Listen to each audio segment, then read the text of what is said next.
Good morning. I'm going to call this regularly scheduled meeting of the Minneapolis City. Clerk will call the roll. Councilmember Reich is absent. Councilmember Bender. Here. Glidden is absent. Yang. Here. Johnson. Here. Quincy. Here. Warsami is absent. Goodman. Present. Fry. Here. Palmisano is absent. Gordon. Here. Kano. Here. President Johnson. Here. There are 9 members present. We have a quorum present. I anticipate most of the members will be joining us shortly. Councilmember Glidden is working on her Bush Fellowship, so she won't be here this morning. Next item on the agenda is adoption of the agenda. Are there any changes, additions to the agenda? Move adoption. Seeing none, a motion has been made to adopt the agenda as presented. Any discussion? Seeing none, all in approval say aye. Aye. Opposed? That carries. We've been joined by Councilmember Reich. Next item on the agenda then is the acceptance of the minutes of the regular meeting and adjourned session held November 14th, 2014, and the adjourned session of November 18th, 2014. Move acceptance. Any discussion? Seeing none, all in approval say aye. Aye. Opposed? That carries. Next, we have referrals of petitions, communications, and reports of the city officers to proper committees and departments. Move referral. Any discussion? Seeing none, all in approval say aye. Aye. Aye. Opposed? That carries. Next, we have on our agenda the committee of the whole report, and I'm sorry, I can't remember who is going to give the committee of the whole report. Councilmember Glidden isn't here. I don't remember from yesterday. It's you. Is it me? Okay. I can do that. I can do that. Well, actually, these are our ordinances. So Councilmember Glidden and I introduced a number of ordinances that are in response to the passage this last year of the plain language charter. Mr. Ginder gave us a presentation in committee about these changes, and these are the result of very, very careful comparison of the charter, the old charter to the new charter. And Mr. Ginder warned us that perhaps this won't be the end of this, and we may be acting on other things going forward, but these are the ones that are the clearest in general right now. So those items are before you, and then a direction from staff from the Finance Department, City Attorney's Office, Community Planning and Economic Development to review and study the prohibition of awarding to contracts to persons or entities in default and report back on the implications of expanding the definition of persons or entities who are in default in contracts with the city. So that work will be coming back to the Committee of the Whole. So I'll move the Committee of the Whole report. Any discussion? Seeing none, clerk call the roll. Aye. Aye. Yang. Aye. Johnson. Aye. Quincy. Aye. Goodman. Aye. Fry. Aye. Gordon. Aye. Kano. Aye. President Johnson. Aye. There are 10 ayes. That report is adopted.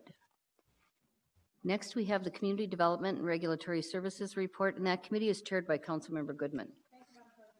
Community Development and Regulatory Services Committee is bringing forward 24 items for approval this morning. I'll just note that there are a number of items on Broadway Flats, including the final tax increment deal and all of the remaining actions. I will also note that there was a little story about it in the business section of the back page of the paper today. So it looks like we're getting ready to break ground. I'm going to move all items 1 through 24, and note that there is a motion to amend on item number 12 that we discussed yesterday, which is a motion to exempt the sentence to serve program be exempted from the city's living wage ordinance. So just to be appropriate, I'll move to amend item 12 and then move the entire agenda. Councilmember Goodman has moved to amend item 12 with the report that's in front of you entitled number 12, CDNRS on the Hennepin County Sentence to Serve program. Any discussion on that amendment? Seeing none, all in approval say aye. Aye. Opposed? That carries. And then she has moved the balance of the community development report. Anyone want to pull anything off or any discussion on any of those items? Seeing none, clerk call the roll. Councilmember Reich. Aye. Bender. Aye. Yang. Aye. Johnson. Aye. Quincy. Aye. Goodman. Aye. Fry. Aye. Gordon. Aye. Kano. Aye. President Johnson. Aye. There are 10 ayes. That report is adopted. Next, we have the Election and Rules Committee, and that committee is chaired by Councilmember Frye. Thank you, Madam Chair. We have one item on the agenda for election and rules, which is the passage of a resolution approving the 2015 rules revision as the definitive Minneapolis City Council Rules of Order. I move approval of this item. Councilmember Frye has moved the Election and Rules Report. Any discussion on that item? Seeing none, clerk will call the roll. Excuse me. Aye. Aye. Yang. Aye. Johnson. Aye. Quincy. Goodman. Aye. Fry. Aye. Gordon. Kano. President Johnson. Aye. There are 10 ayes. That report is adopted. Next, we have the Health, Environment, and Community Engagement Committee, and that committee is chaired by Councilmember Gordon. Thank you very much, Madam President. The Health, Environment, and Community Engagement Committee is bringing 4 items forward for approval. The first is passage of an ordinance amending Title 11 of the Code of Ordinances relating to health and sanitation, indoor smoking, adopting the Minnesota Clean Indoor Air Act, and broadening the regulation of electronic cigarettes and electronic delivery devices. The second is a staff direction directing neighborhood and community relations staff to engage neighborhood associations and the NCEC in developing policy and procedural recommendations for the council, which would establish guidelines for allowable balances of unspent NRP fund allocations, and to require any neighborhood association not meeting those guidelines to develop a plan with specific timelines on how they will use those funds. The third item is another staff direction, directing neighborhood and community relations staff to work with the Neighborhood and Community Engagement Commission to develop recommendations for future expenditures of the Consolidated TIF Fund for neighborhood revitalization purposes. And the fourth item is authorizing negotiation and execution of a contract with Wilder Research to develop and conduct the 2015 and 2017 Minneapolis resident surveys. I will move all 4 items and would like to speak briefly on item 1. Councilmember Gordon has moved the report, all 4 items on the Health, Environment, and Community Engagement Report. Why don't you go ahead and speak on, I'm sorry, 1, did you say? Yes, 1. Okay, why don't you go ahead? And this is the ordinance amendment which would include electronic cigarettes in our clean indoor air regulations in the city. We actually had a very spirited and lengthy public hearing on this matter. This is an issue that was brought forward to the committee in a report from our Youth Congress. The Youth Congress came forward with some recommendations about what we could do to help prevent tobacco use with young, and this is one of the recommendations. And it was very interesting to see it come together with so many others, because this is certainly something the health department supported, but we also heard from physicians and doctors and other health experts about the possible risks of this, and they were supporting this. But not only that, we heard from the representative, the director of the business owners and or the building owners and management association, who came in and was supporting this and wanted to kind of have the city take a leadership role on this just to make it simpler and easier. And we also heard somebody from the restaurant association saying that they supported this. They had some tweaks to the ordinance before it passed, but it was a great coalition that was supporting and backing it up. We did hear one kind of narrow concern and major theme from the retailers of these electronic devices, and they were concerned that they would be prohibited from testing devices with customers in their shops and allowing sampling. And I made a commitment that I would lead the effort to make sure it was clear that's not our intention. We right now allow sampling in tobacco shops, so people can sample cigars in the shops, but and we weren't prohibiting it in this ordinance, but it looked like our business licensing ordinances and codes may have a provision that would make it more difficult to do this kind of sampling. So at our next council meeting, I'll come in with a subject introduction just to help amend that piece of the code and clean that up on that. But I think this is a good move, and it had some controversy, but it also had some consensus around it. Councilmember Bender.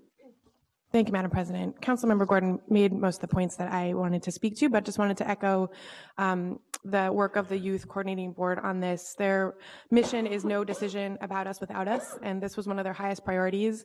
It was very compelling to hear the youth of our city come and tell us that this was a policy change they wanted to see. So I'm happy to support this ordinance change. And I have a number of the shops that Councilmember Gordon mentioned in my ward, so I'm happy to support the work that he is leading to clarify the intent of the ordinance, that it is not intended to impact their business model. Councilmember Yang. Thank you, Madam President. Can I just get a clarification from Councilmember Gordon or Councilmember Bender as to, I guess, at least in my office, we've been receiving a lot of emails from folks with regards to this proposed ban, if you will. And does this not allow sample rooms to be sample rooms anymore, or is there an exemption for that? Councilmember Gordon. There's concern that it might, and I tried to talk about this a little bit early, have inadvertently made it prohibitive to sample in the shops the electronic devices. But we actually didn't touch that ordinance at all. If there is a problem, it existed before this amendment ever existed. And it happened when we were tweaking our tobacco shop ordinance to make sure that they couldn't become hookah lounges. So we talked about having devices used and these other things in the samplings. And we made it really clear that you could sample cigars in the tobacco shops, but you couldn't do some of these other things.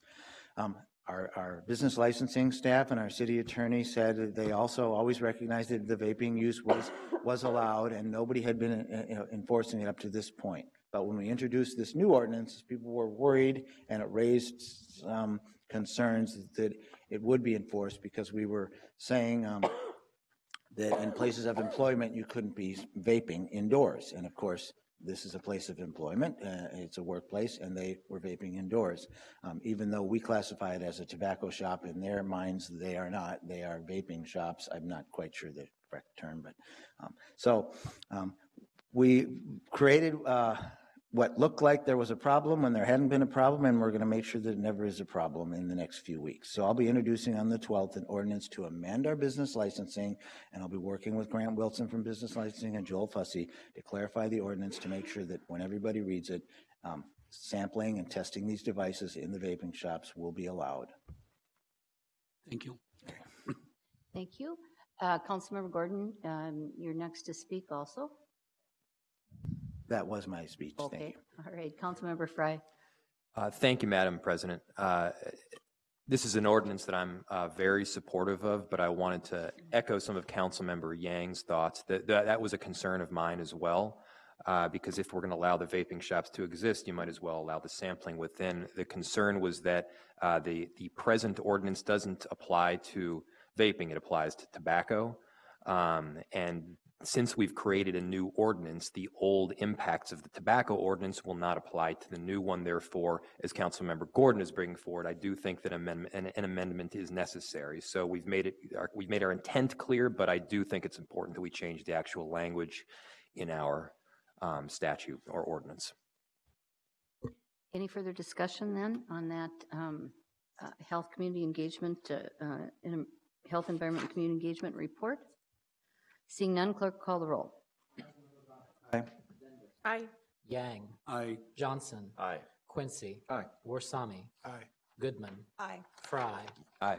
Gordon. Aye. Kano. Aye. President Johnson. Aye. There are 11 ayes. That report is adopted. Next, we have the Public Safety, Civil Rights, and Emergency Management Report, and that committee is chaired by Councilmember Yang. Thank you, Madam President.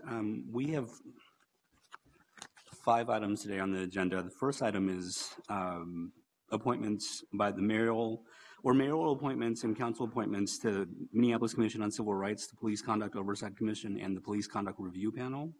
Second item is to accept the Minnesota Board of Firefighter Training and Education funding under Round 7 Training Reimbursement Program in the amount of $39,576 for training conducted between July 1st, 2014 and June 30th, 2015.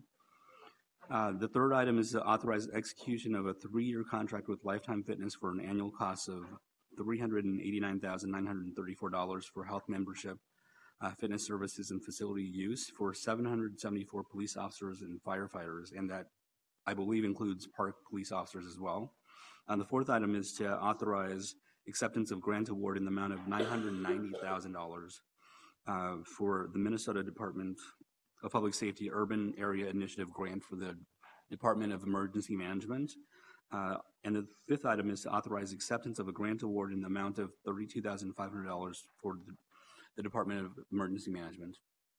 And with that, I will move all items for approval. Councilmember Yang has moved the Public Safety, Civil Rights, and Emergency Management Report. Anyone want to pull anything off or discuss any of those items? Seeing none, clerk, call the roll. Aye. Aye. Yang. Aye. Johnson. Aye. Quincy. Aye. Warsami. Aye. Goodman. Aye. Fry. Aye. Gordon. Aye. Kano. President Johnson. Aye. There are 11 ayes. That report is adopted. Next, we have the Transportation and Public Works Report, and that committee is chaired by Councilmember Reich. Thank you, Madam President. The Transportation Public Works Committee forwards 15 items today. Item 1 is a right-of-way and street use permit ordinance amendments. These will be passage of an ordinance to Title 5, Chapter 91 of the Minneapolis Code relating to business code permit fees, clarifying that the street use permits referred to in building codes are a form of obstruction permit, and passage ordinance amending Title 17, Chapter 430, ordinances relating to street and sidewalks right-of-way permits, setting out specific permit requirements for dumpsters and storage containers obstructing the public right-of-way. Item 2 is pass a resolution for the uniform assessment rates for street construction, street renovation, street resurfacing, and alley construction and resurfacing. Item 3 is approve an application of a large block event for the Minneapolis Holiday Market.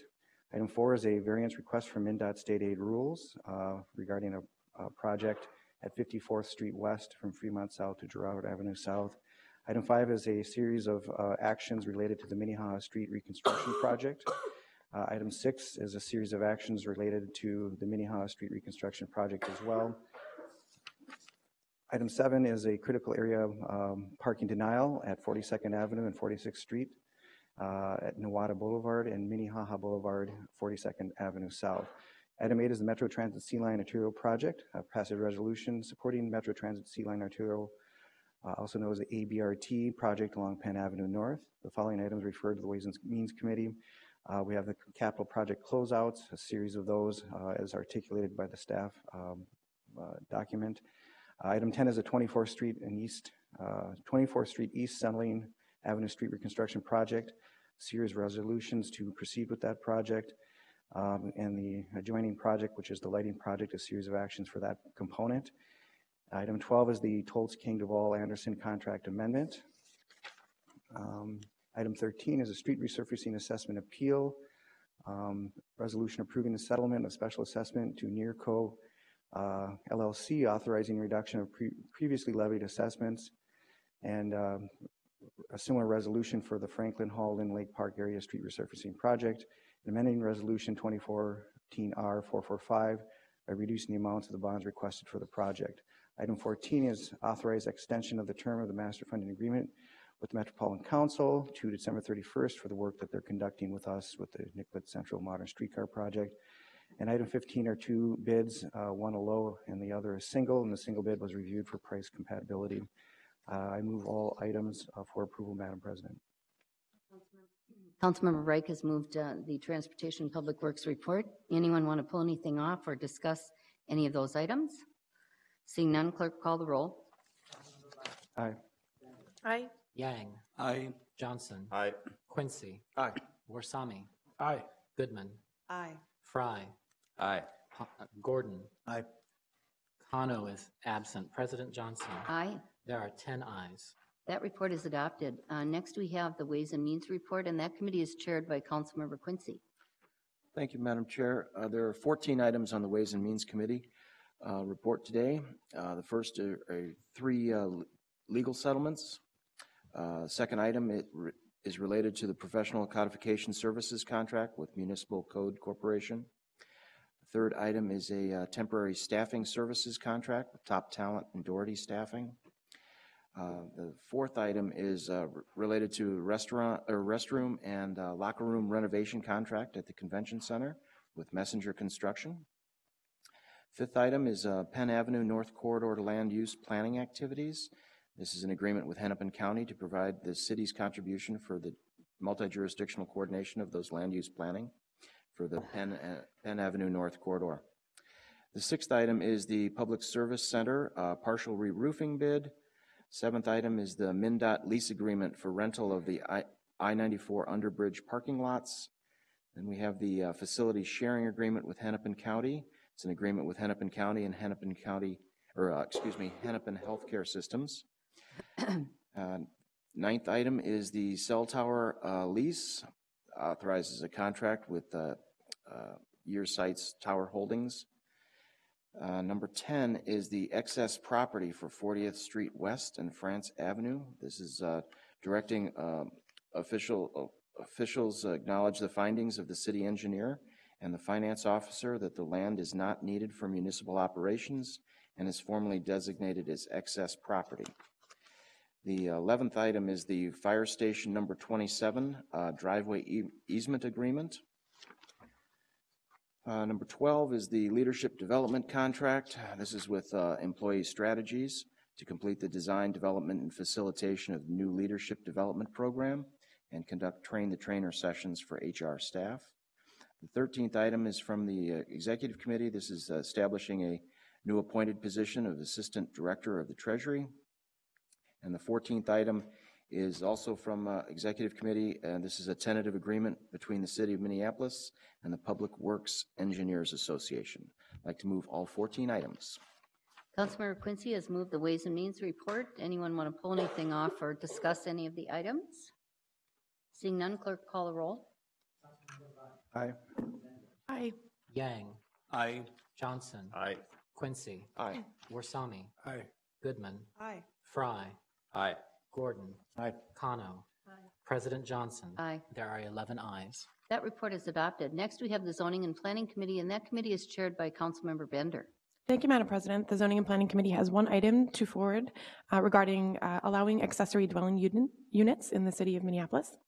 And I would speak to that item. Okay, why I don't would you go forward ahead? it for approval and then speak to that Okay, item. why don't you go ahead? Thank you, Madam President. I just wanted to comment, a lot of time and effort went into this ordinance change from staff and CPED.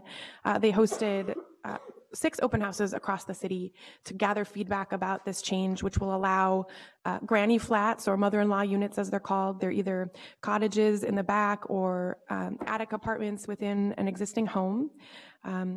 After all of that feedback, they put forward a proposal which I think addressed a lot of the concerns that they had heard, particularly requiring that people live in the homes where accessory dwelling units are allowed. And but really, out of the hundreds of people that attended the open houses, overwhelmingly the feedback was very positive. And I think that's because this really allows more flexibility for people to use their homes as their needs change over time. It will allow extended families to live together but provide a little bit of privacy and separation. We've heard from seniors who want to use this as a way to stay in the homes that they've lived in for a long time as they outgrow the bigger unit, or to provide a little bit of rental income. So I just wanted to thank staff again for all of their hard work on this. And I'm really excited to see how this goes. I think we won't see a ton of these as we go forward this first year, but I think that will be a good way to check in. We put a lot of restrictions on the physical, form of these, how far they have to be from the buildings, which I think will limit the number that we will see. But I think that's a good start. And again, thank everyone for all of their time and effort on this issue. Councilmember Gordon. Thank you very much. I just wanted to also thank staff and also Councilmember Bender for the time and effort and care that she took bringing this forward. I have to admit that when I first heard about this introduction, I wasn't quite sure if I'd be there in the end. And part of that was due to pressure that I feel from my constituents and concerns that they have about density in some of the long-term residential areas. And so I was also paying careful attention to see what kind of feedback I got from the community. And it was pretty telling at a recent board meeting. I was at the Prospect Park, and those of you who have been around a long time probably know the reputation of the Prospect Park neighborhood.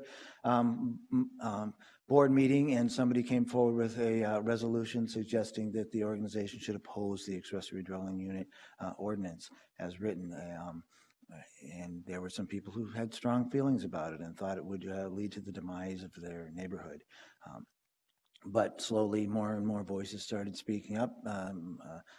After some opposition was stated, a woman, soft-spoken, said, you know, I think this might actually be something that I'd like to do in my yard. And then somebody else said, yes, this could really work for me and my family. And somebody said, I think the restrictions and the limits on this could really make this work for our community, and I don't think it's so bad. And when they took the vote on the question, it was overwhelmingly supporting the ordinance, and only a minority opposed it. So that told me that enough care was taken, there was enough put into this that it had broad-based support throughout the city. And I'm also supporting it. As always with these kinds of things, when we compromise so much and when we're so careful and when we try to limit it, sometimes I'm worried we might not actually see anybody try this. I mean, it's pretty expensive. It's a pretty big project for folks, but it'll be interesting to see if we do have some accessory dwelling units a year from now and how it's going. And then we can always come back and look at it again and make improvements. But I'm going to support this now, and in large part because of the time, the community engagement, and the work that was put into it while it was being crafted. Any further discussion on the zoning and planning report? Seeing none, clerk will call the roll. Aye. Aye. Yang. Aye. Johnson. Aye. Quincy. Aye. Warsami. Aye. Goodman. Aye. Fry. Aye. Gordon. Aye. Kano. President Johnson. No. There are 10 ayes and 1 nay. That report is adopted. Next, we have motions, and there's one motion today by Councilmember Quincy that regular payrolls of city employees under council jurisdiction for the month of January 2015 be approved and ordered paid. Any discussion on that motion? Seeing none, all in approval say aye. Aye. Opposed? That carries. Under new business, we have a notice of intent. Councilmember Bender and Councilmember Gordon give notice of intent to introduce at the next regular meeting of the City Council the subject matter of the following ordinances, amending the code relating to the zoning code, amending regulations regarding homeless shelters. That notice is given. Next, we have a notice of intent by Councilmember Glidden and Councilmember Reich to give notice of intent to introduce at the next meeting of the City Council the subject matter of an ordinance amending the code relating to Administration Arts Commission, declaring dedicated funding to public art in Minneapolis, defining related terms, and expanding the purpose and duties of the Arts Commission. That notice is given. Next, we have announcements. Any announcements from folks? Seeing none, a motion to adjourn is in order, and it's a motion to adjourn to December 10th, 2014 at 6:05 p.m. in the council chambers for the purpose of conducting a public hearing and adopting of the 2015 budget. And the Minneapolis Community Development Agency Board of Commissioners will meet upon adjournment of the City Council meeting. Does that mean this meeting, Mr. Carl, or the meeting of the budget? This meeting, as soon as we adjourn this council meeting, we will take up a new meeting of the MCDA Board of Commissioners. All right, so motion to adjourn is in order. So moved. All in approval say aye. Aye. Opposed? That carries. Councilmember Goodman. Good morning. Welcome to the regularly scheduled meeting of the Minneapolis Community Development Agency Board of Commissioners. We have 4 items on our agenda for approval this morning. Item number 1 is accepting the minutes of the regular meeting from October 31st. Items 2, 3, and 4 were items that were on the Community Development Committee agenda that we just took up. What is the Commission's pleasure? Commissioner Fry.